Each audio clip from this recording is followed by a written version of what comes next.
আজি Sunday special মই বনাব ওলাইছোঁ ইয়াৰ ছাগলী মাংস আদা নহৰু জলকীয়া পেষ্ট পিঁয়াজ কাটি লৈছোঁ তেজপাত আলু এইখিনি মই এতিয়া কেৰাহীত তেল দিম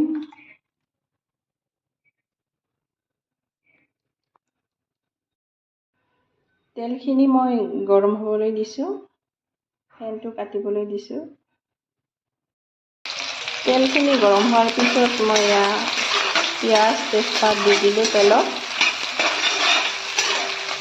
অকণমান ৰংচুৱাকৈ ভাজি ল'ম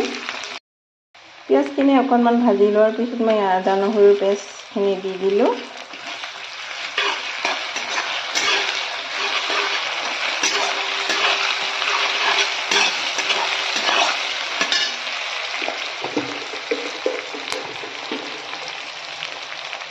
মই ৰং